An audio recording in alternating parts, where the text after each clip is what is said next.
उत्पत्ति के 7वें अध्याय में हमने पिछले हफ्ते देखा था कि नूह और उसका परिवार और सारे जंतु वो जहाज में जाते हैं, ठीक है। और 40 दिन 40 रात निरंतर लगातार बारिश होते रहती है ना। और जो जो भूमि पर थे उनमें से जितनों के नथनों में जीवन का श्वास था सब मर गए, सब मर गए। पिछले हफ्ते मैंने आपसे ये बात को साझा किया था। इस बात पे मैंने आपको जोर देकर मैंने समझाया था। पता है क्या है? याद है आपको? मैं बच सकता हूं। याद है? यदि हम सोचते हैं कि मैं बच सकता हूं तो ये गलत है।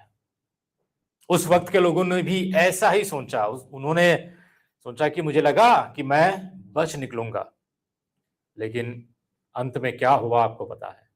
और मैंने ये भी बताया था कि परमेश्वर अपने विरोधियों का, परमेश्वर हर एक विरोधी का परमेश्वर न्याय करता है।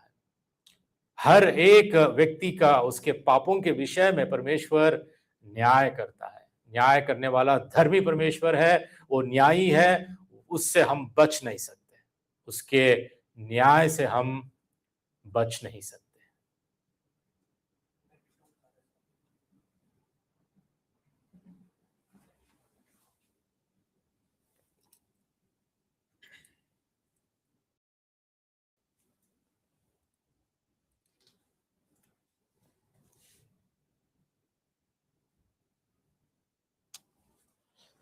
ठीक है,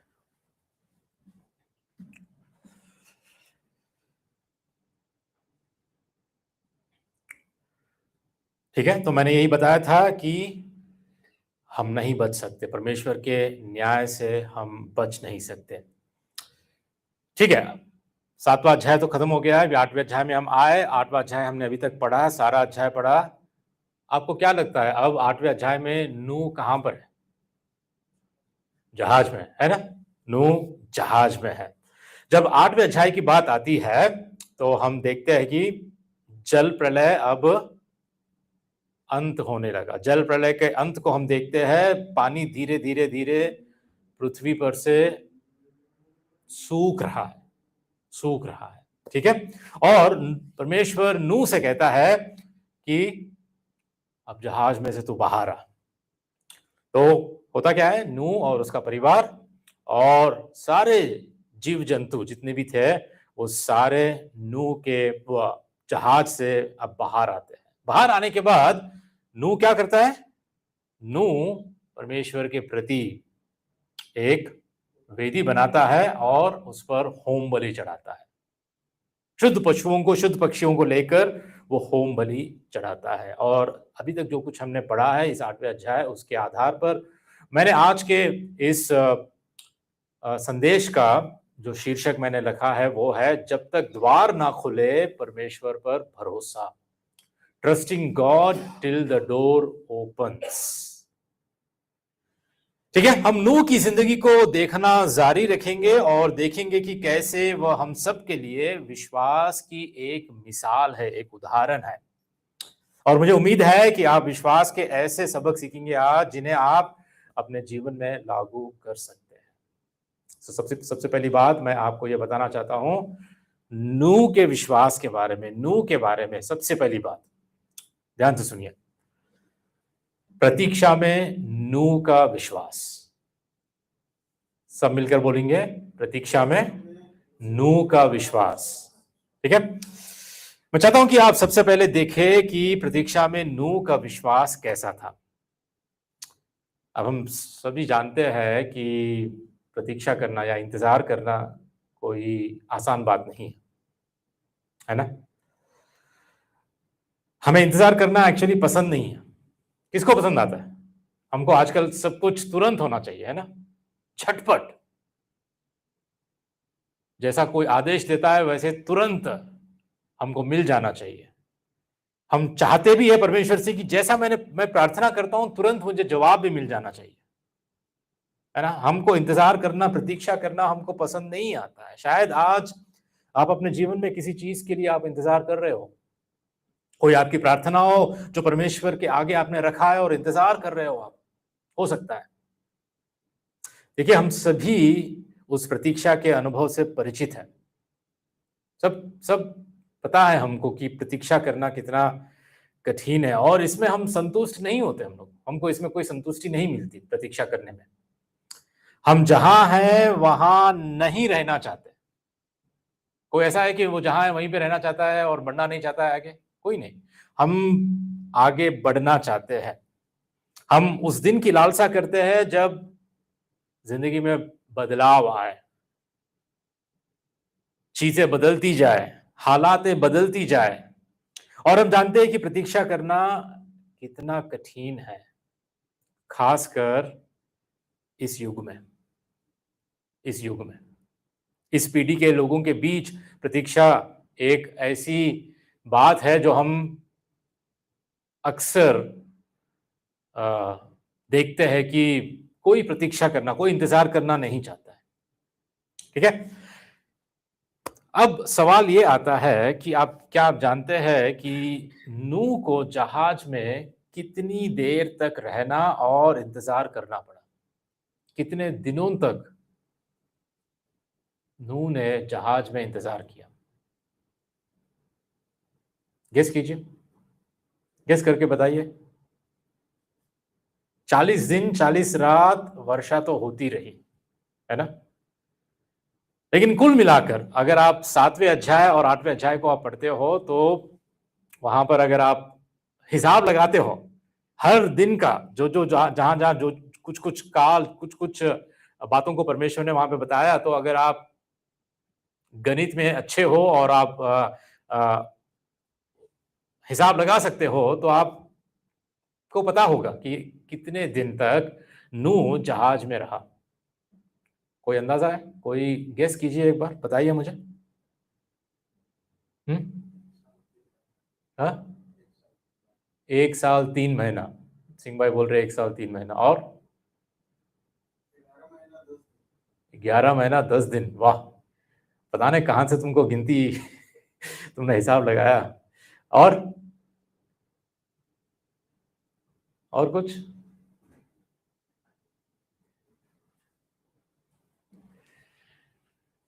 पता है, एक्चुअली अगर आप देखते हो तो नूह जहाज में कुल मिलाकर 1 साल 17 दिन, 1 साल 17 दिन जहाज में रहा अपने परिवार के साथ और उस अ, जानवरों के साथ। लंबे समय तक इंतजार करना आसान नहीं है ना? सोच के देखिए।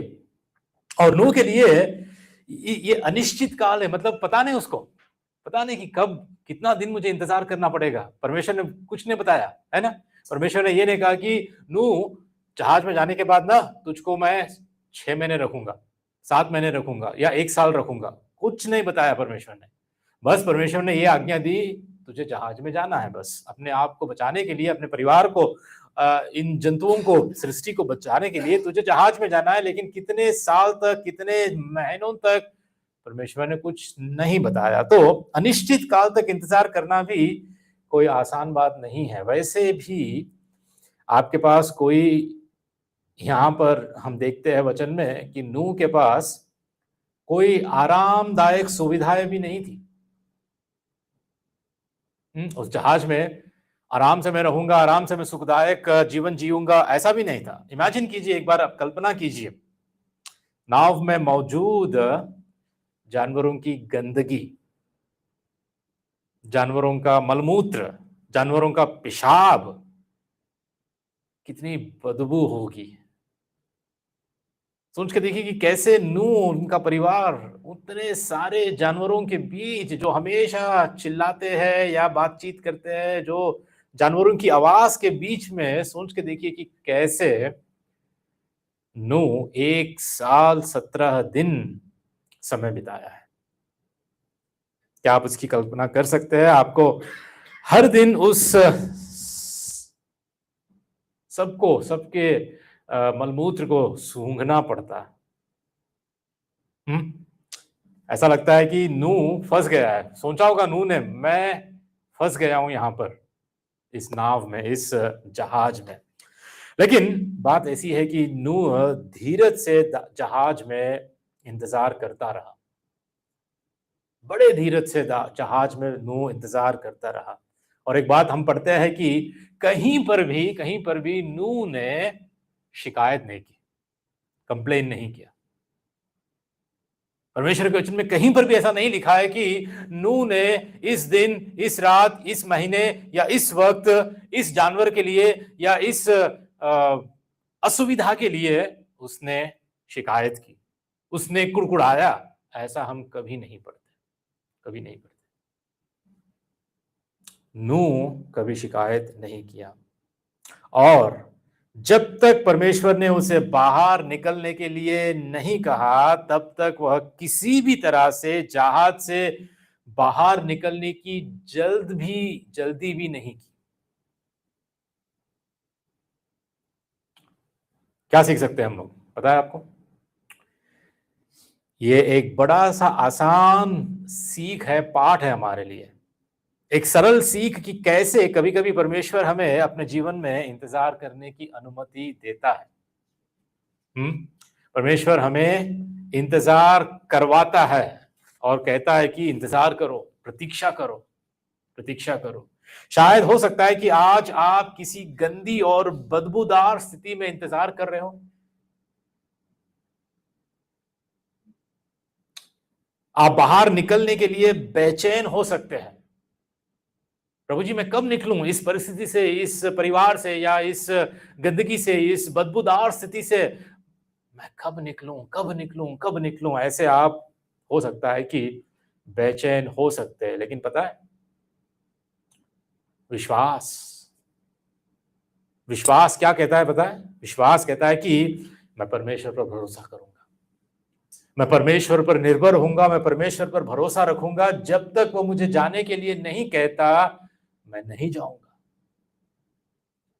नूह से हम ये सीख सकते हैं कि परमेश्वर जब तक उसको इंतजार करने के लिए कहा, उसने इंतजार करता रहा। पता है, 8वें अध्याय का पहला पद ऐसा कहता है कि परमेश्वर ने नूह और जितने जंगली पशु और घरेलू पशु उसके संग जहाज में थे, उन सभी की सुधि ली। उन सभी की सुधि ली, मतलब परमेश्वर ने उनको भूला नहीं, परमेश्वर ने उनको याद किया, परमेश्वर ने उनको याद किया।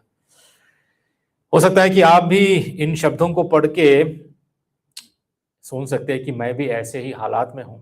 भैया, मैं भी ऐसे ही हालात में हूं, जैसा नूह था, मैं भी प्रतीक्षा में हूं, मैं भी इंतजार कर रहा हूं।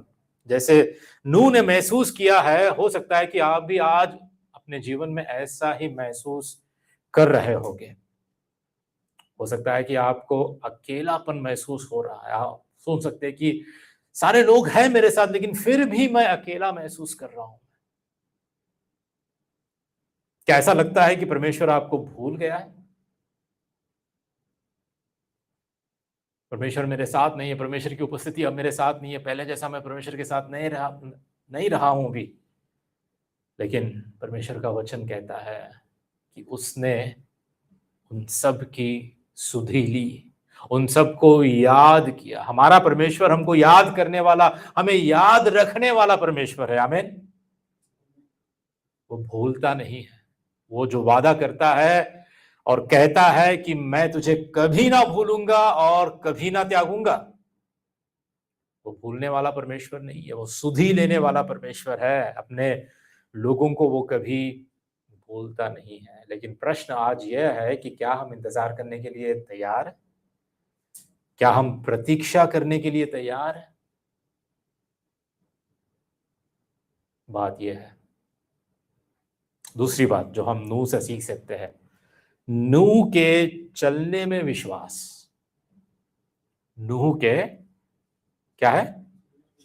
चलने में विश्वास। चलिए सब मिलकर एक बार फिर से बोलेंगे, नूह के चलने में विश्वास। ठीक है, अब आप सोच रहे हैं कि भैया ये क्या बोल रहे हैं आप, क्या मतलब है?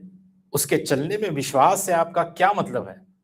मेरा मतलब यह है कि जिस तरह से वह जहाज से बाहर निकला, जिस तरह से वह जहाज से बाहर निकला।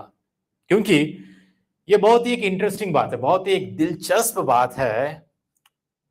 16 पद में अगर आप देखोगे, ठीक है, 16 पद में 16 पद ऐसा कहता है कि तब परमेश्वर ने नूह से कहा, जहाज से बाहर निकल। 16 पद में। और फिर हम देखते हैं 18 पद में कि तब नूह बाहर निकला। परमेश्वर 16 में कहता है अब तू बाहर निकल, 18 पद में तब नूह बाहर निकला। क्या आपको एहसास है कि जब जमीन सूखी थी, जमीन जब सूखी थी तब नूह बाहर नहीं निकला? वो निकल सकता था, है ना? उसने देखा कि जमीन पूरी सूख गई, चाहे तो वो निकल सकता था। अगर मैं होता तो मैं क्या करता था पता है? मैं तुरंत बाहर निकलता था। अगर आप रहते तो मुझे भी पता है आप भी तुरंत ना छलांग मार के आप सबसे पहले, अरे बाप रे 1 साल 17 दिन यहाँ पे कैसे मैंने बिताए, हो गया, अब जमीन अब सूख गई, अब चलो बाहर निकलो। मेरा मतलब है अगर मैं देखूं कि कोई सूखी जमीन है तो मैं कहता निकलने का अब समय हो गया है, अभी मुझे निकलना है ना? जब सूखी भूमि प्रकट हुई तब नूह प्रभु द्वारा निकलने का आदेश मिलने तक, और इतना ही नहीं, 97 दिन तक जहाज में ही रहा वो, सूखी भूमि दिखने पर भी। और मेरे लिए यह बहुत ही अद्भुत बात है, बहुत ही अद्भुत बात है।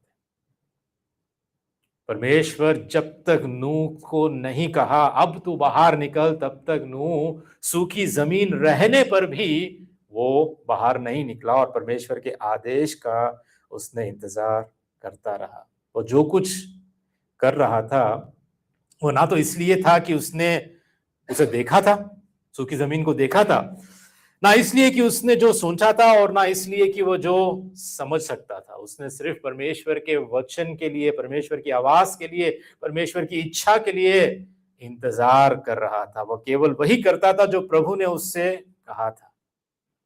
वो 1 साल तक, 1 साल से ज्यादा वचनबद्ध होकर जहाज में रहा। वह तब तक वही रहा जब तक प्रभु ने कहा कि अब जाने के लिए तू तैयार है। तो हमारे जीवन में यह कितनी बार होता है, एक बार सोचिए आप, कि हम विश्वास से नहीं बल्कि अपनी दृष्टि से हम चलते हैं, है ना? हम वैसे ही काम करते हैं, हम चीजों को चुनते हैं, चीजों को खरीदते हैं, हम यहां जाते हैं वहां जाते हैं, हम अपना समय बिताते हैं, लेकिन हम प्रभु से पूछते नहीं है, हम प्रभु पर निर्भर नहीं होते। हम लोग, हमको जो अच्छा लगा हम बस उसको करने की हम कोशिश हम करते हैं। लेकिन नूह ऐसा नहीं था, नूह ऐसा नहीं था। उसके पास पता है क्या था? विश्वास था। प्रभु के रास्ते पर, प्रभु की आज्ञा पर चलने का विश्वास। ठीक है, इसलिए मैंने कहा नूह के चलने में विश्वास। ये दूसरी बात जो मैं आपको बता रहा हूं, उसके पास प्रतीक्षा करने का विश्वास था और केवल उसी समय कदम बढ़ाने का विश्वास था जब प्रभु ने उसे ऐसा करने के लिए कहा था। तो आपके जीवन में कितनी बार ऐसा होता है कि आप अपने दिमाग का इस्तेमाल करते हो, अपने तर्क का इस्तेमाल करते हो और अपनी इंद्रियों पर आप भरोसा करते हो, अपने सेंसेस पर, अपनी इंद्रियों पर भरोसा करके आप निर्णय लेते हो। और ऐसा भी है, मैं जानता हूं कि हमारे जीवन में हम वास्तव में प्रभु पर हम भरोसा नहीं करते, हम प्रभु की खोज नहीं करते, हम वास्तव में परमेश्वर की प्रतीक्षा हम नहीं करते। हम लोग देखिए, कई बार ऐसा भी होता है कि जब हम प्रतीक्षा करते हैं तो तुरंत हमें जवाब नहीं मिल सकता है, और कई बार लंबे समय तक भी अगर हम प्रतीक्षा करते हैं तो कई बार हमें जवाब नहीं मिल सकता है, या स्पष्ट रूप से हम नहीं जान पाते, जैसे कि मुझे कहाँ पे काम करना है, मुझे किससे शादी करनी है, मुझे कहाँ रहना है, मुझे ये काम करना है या नहीं करना है। ऐसे स्पष्ट रूप से हमें परमेश्वर से जवाब हमें नहीं मिल सकता, कई बार, कई बार। तो आपको कैसे पता चलेगा कि परमेश्वर क्या कह रहा है, परमेश्वर की इच्छा क्या है? कैसे आपको पता चलेगा? देखिए, अपने इंद्रियों पर नहीं बल्कि परमेश्वर की अगुवाई पर भरोसा करने का तरीका क्या है पता है? अपने आप पर नहीं, अपने खुद के मन पर नहीं, परंतु परमेश्वर की अगुवाई पर भरोसा करने का एकमात्र तरीका है कि मेरा मन परमेश्वर के वचन से भरपूर हो जाए। मैं परमेश्वर के वचन में जड़ पकड़ूं ताकि मैं परमेश्वर की मनसा को जानूं, परमेश्वर कैसे सोचता है, क्या सोचता है। इस वचन को अगर मैं अपने मन में बसा के रखूं तो मुझे पता चलेगा कि परमेश्वर की इच्छा क्या है, परमेश्वर क्या कहना चाहता है। हर बात में हमको स्पष्ट रूप से जवाब नहीं मिल पाता है। कई बार क्या निर्णय हमको लेना है, क्या किस रास्ते पे हमको चलना है, किस जगह पे हमको रहना है, अगला अगला कदम मेरा क्या होना चाहिए, ये कई बार हमको पता नहीं होता है। लेकिन जब परमेश्वर का वचन मेरे हृदय में बसता है तो परमेश्वर की मनसा, परमेश्वर की इच्छा मैं जान पाता हूं। क्यों? क्योंकि परमेश्वर का वचन ही परमेश्वर की इच्छा है।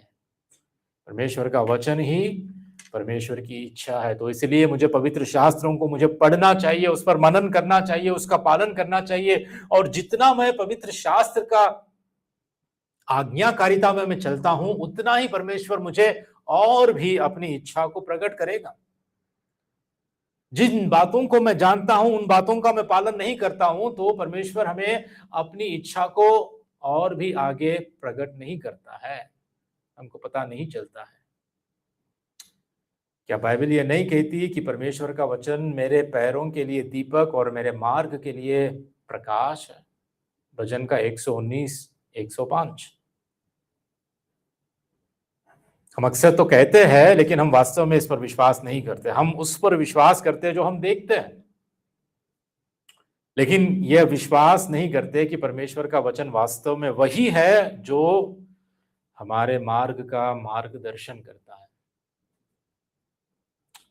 देखिए, कभी कभी ना विश्वास इंतजार करने के सब्र में दिखता है, बड़े बड़े कामों में नहीं। बड़े बड़े आश्चर्य, अद्भुत और चंगाई देने वाले या मुर्दों को जिलाने वाले ऐसे कामों में भले ही आपका विश्वास प्रकट होता है, लेकिन उससे ज्यादा पता है विश्वास आपका कब दिखता है?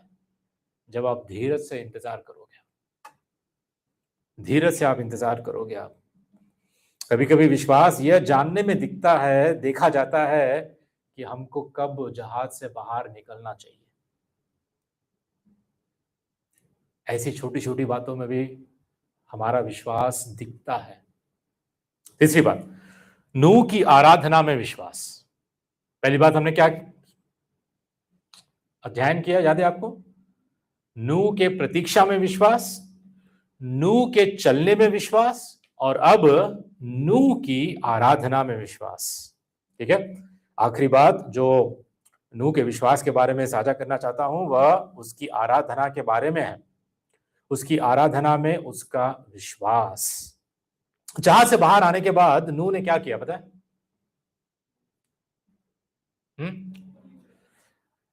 20 पद को हम देखते हैं, 8 अध्याय 20 पद को हम जब देखते हैं, ऐसा लिखा है कि तब नूह ने यहोवा के लिए एक वेदी बनाई और सब शुद्ध पशुओं और सब शुद्ध पक्षियों में से कुछ कुछ लेकर वेदी पर होम बलि चढ़ाया।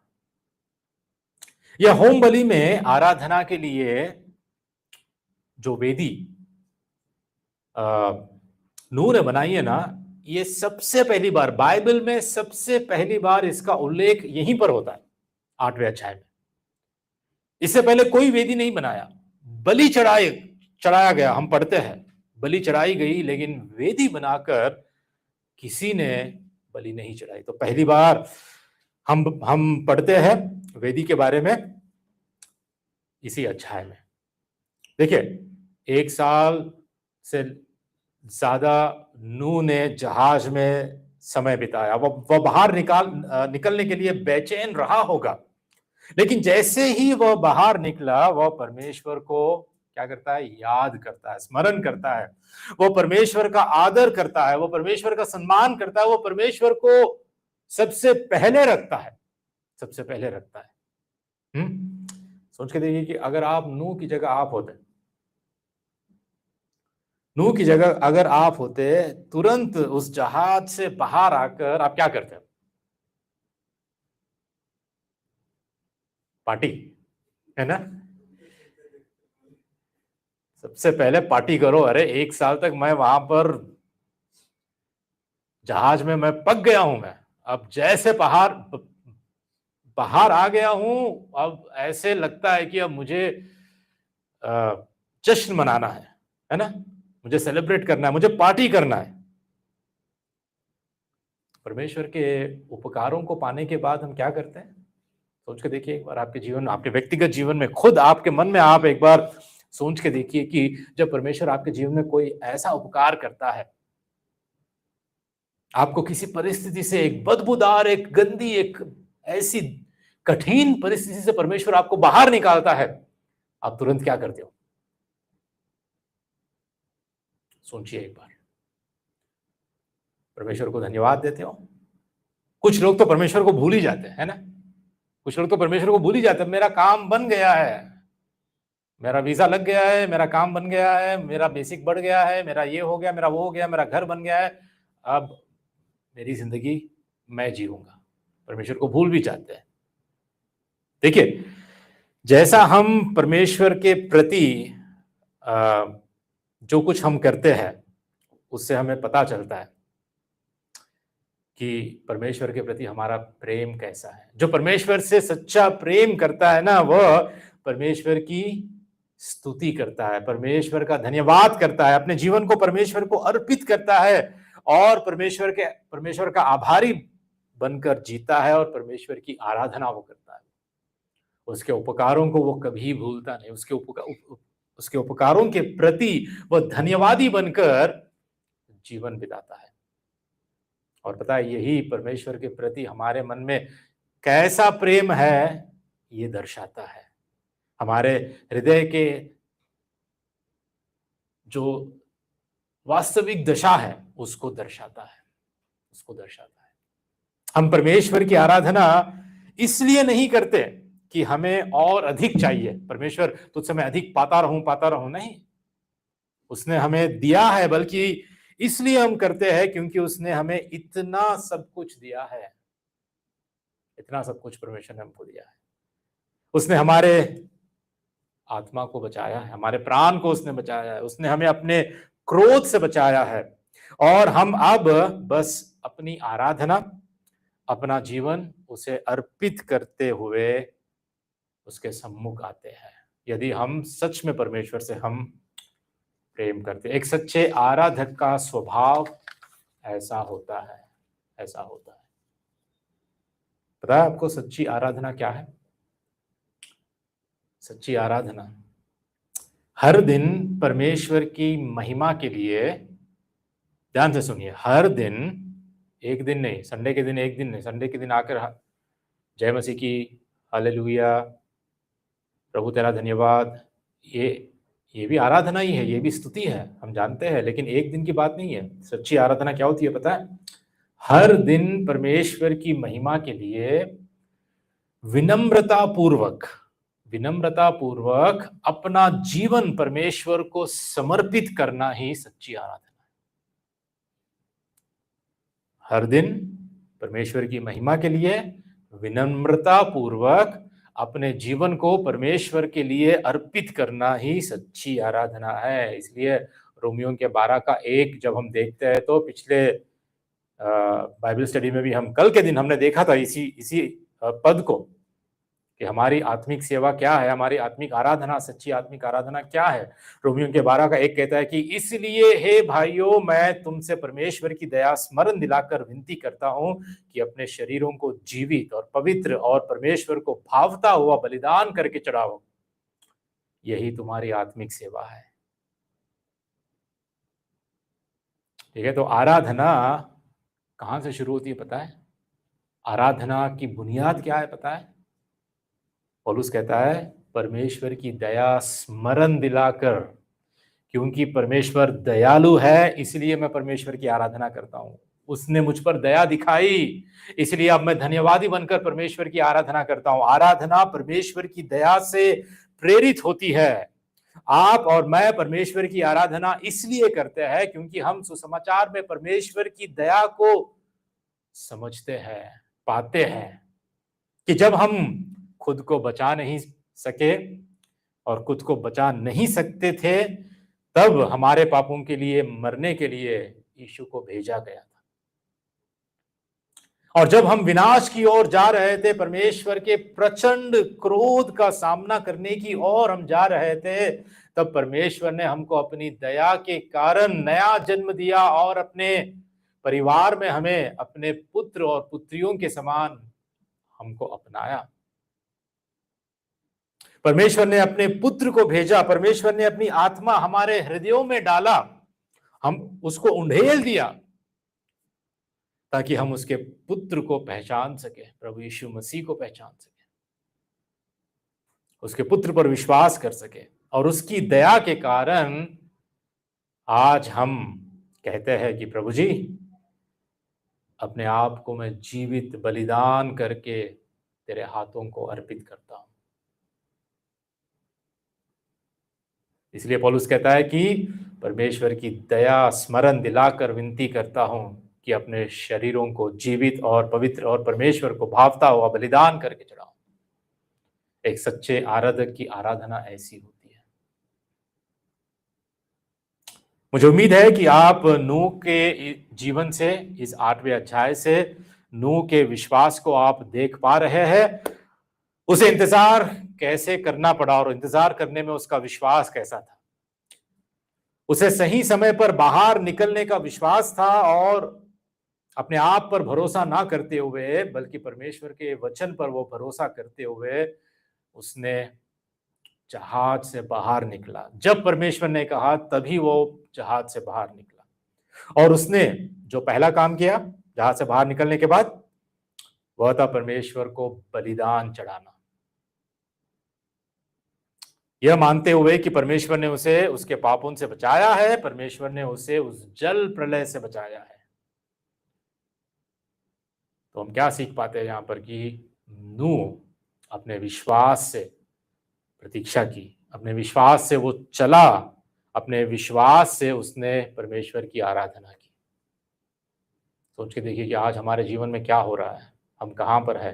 क्या नूह जैसा हमारा जीवन है जहां पर हम उस जहाज में ही हो सकते हैं, उस हालात में, उस दशा में हम हो सकते हैं। भले ही हम जानते हैं कि पिछली बार मैंने बताया कि जहाज में ही हमें रहना है, लेकिन आज एक एंगल से मैं आपको इस बात को समझाने की कोशिश कर रहा हूं कि नूह का विश्वास देखिए आप। इसलिए नए नियम में नूह के बारे में इब्रानियों के 11:7 में, ठीक है, इब्रानियों का 11:7 एक बार देखिए, इब्रानियों का 11:7, इस पद को हम पढ़कर हम समाप्त करते हैं, ठीक है।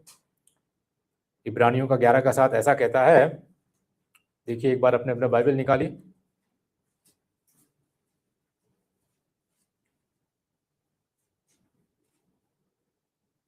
धर्मेंद्र पढ़ो क्या लिखा है।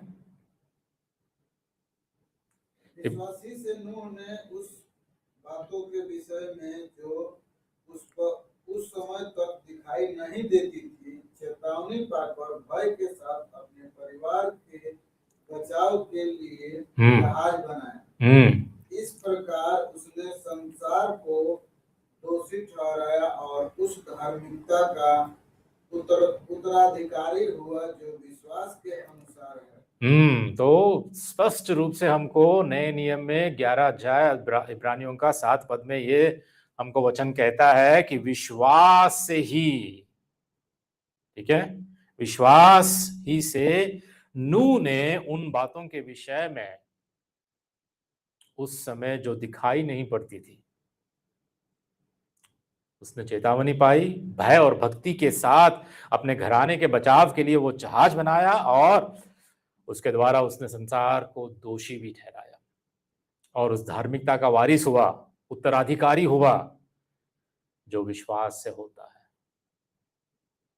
प्रभु हमारी मदद करे कि ऐसा ही विश्वास, नूह के पास जो विश्वास था, वो विश्वास हमारे पास भी, हमारे मनों में, हमारे जीवन में हम प्रदर्शित करें।